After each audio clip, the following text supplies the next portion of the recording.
Hey everyone, this is Nick here. Welcome back to the channel. And today we are going to be talking about the villain arc in terms of fitness. So we're going to be discussing what the villain arc is, the pros and cons of the villain arc, the paradox of choice that comes along with the villain arc, and ultimately how the villain arc ends.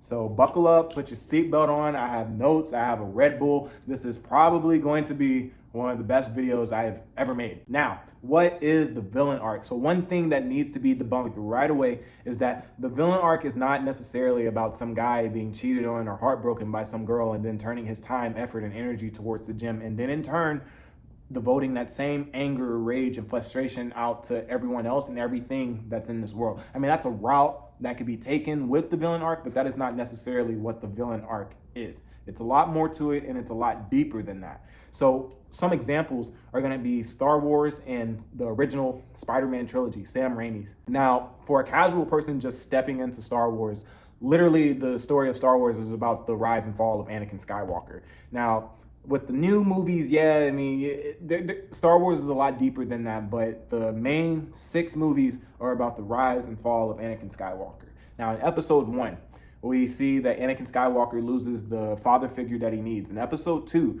we see that Anakin Skywalker loses his mother. In episode 3, he literally foresees the death of his wife, and the people that can help him the most fail him and they turn their back on him.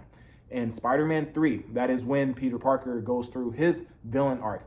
He literally is failed by his lover, Mary Jane, his job, and everyone else around him. Nothing goes right for him. Even his best friend hates him for killing the main villain of the original movie. In both of these franchises, these characters are faced with choices. Choices that aren't necessarily flexible or give them a lot of options. That brings me to my next point, which is the paradox of choice with the villain arc. See, by the time episode 3 rolls around in Star Wars, it's pretty obvious that Darth Vader / Anakin Skywalker doesn't really have much of a choice of turning to the dark side or not. It's literally his only choice that's left. In Spider-Man 3, Peter Parker / Spider-Man, he doesn't choose to take the symbiote black suit. It just happens. It's a fight or flight moment, sink or swim. This isn't some, and I really want people to understand this isn't some Instagram or TikTok trend or something like that. It's literally one of those moments that come up in life. You either roll over and accept whatever happens, or you rise above it. And if you rise above it, you're going to have a no BS mentality. The things that you used to let slide, you're not gonna let it slide anymore. The way people used to talk to you, you're not gonna let them just do it anymore, right? You're gonna be seen as blunt,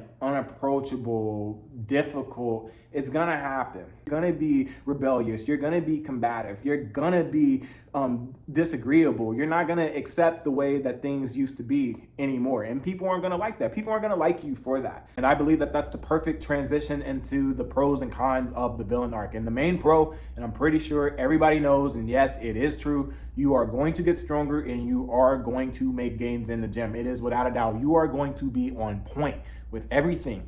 Your form, your days going, your diet, maybe not your sleep. Sometimes, but you'll go no matter what. Even if you have 2, 3, 4 hours of sleep, you'll still get up and go.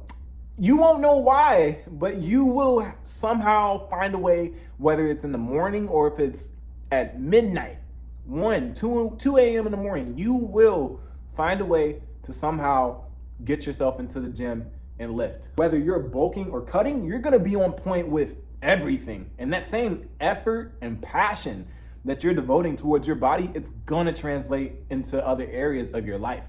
You're gonna be the hardest worker at whatever field you're in or whatever it is you do. And this goes back to the no BS point that I mentioned earlier. You're gonna have other people throw obstacles and hurdles in your way trying to bring you down, and they're not gonna understand it, because it's gonna be like, no matter what I do, they keep getting up. Why won't they stay down? It's not gonna make sense to them. And see, this goes back to the first pro of making the gains in the gym. See, for most people, the body is something that you have 100% control over. And when others see you putting in the work day in and day out to achieve something that they're not, keep in mind that you also have the no BS mentality now to boot with it. It's not gonna sit right with them. When you're doing something that people aren't, it's not, they're gonna feel inadequate, and you're gonna have this aura of what others might call arrogance or superiority, And people are gonna think that you think that you're better than them, but they're not gonna accept the fact that you are day in and day out putting in the work to achieve what it is that you're trying to achieve. Life will start to feel like a never-ending chess match where you have to constantly move pieces on the board, sacrifice pieces, trade pieces, fork pieces. It's never ending. And that brings me to the cons of the villain arc. And the main con is that the ego completely takes over. You're not going to be able to do this if you don't have an ego. You need an ego to go on the villain arc. You're not going to be able to just wake up out of nowhere and just do this one morning. This is something that is going to be triggered. And like I said, it's fight or flight. The ego will completely take over and you will be the villain. And then when you do achieve everything that you strive for and that you aim for, you'll be left with the question of, dang, I achieved all of this, but at what cost?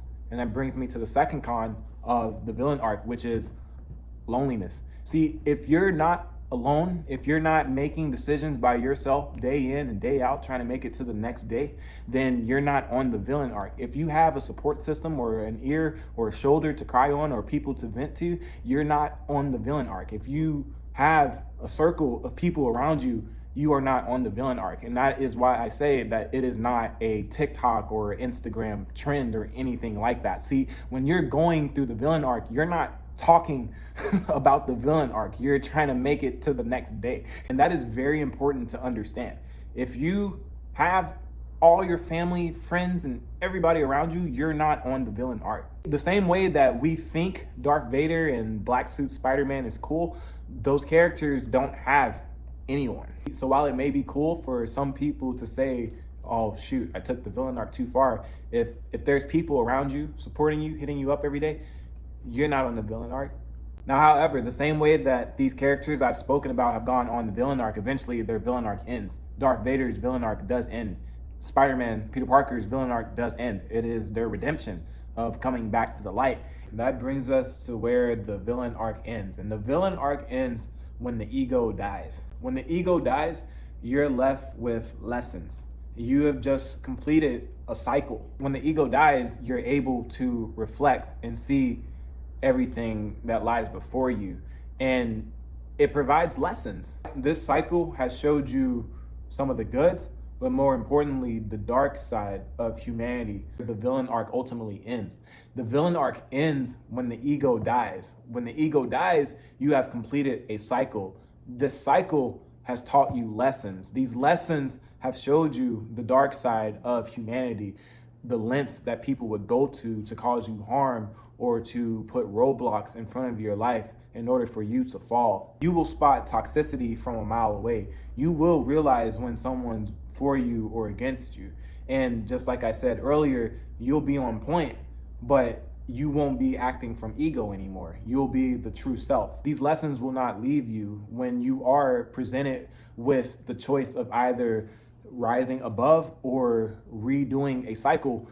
Once again, the lesson will be as clear as day. With that being said, should you skip the villain arc? Well, that depends. The wisdom you gain and the adversity that you go through help build character. But the hard part is realizing when the villain arc must end. It is realizing that every day does not have to be a battle and that you can live a life of peace. And if you have been through the villain arc yourself and you're comfortable sharing your experience, leave it in the comment section below. Cool, so we're gonna end it there. If you enjoyed the video, please leave a like, subscribe if you're new. If you do want to follow my fitness content, majority of it is on Instagram and TikTok. All my other social media platforms are in the link in the description below. And until then, I will see you guys on the next video. Thanks for watching.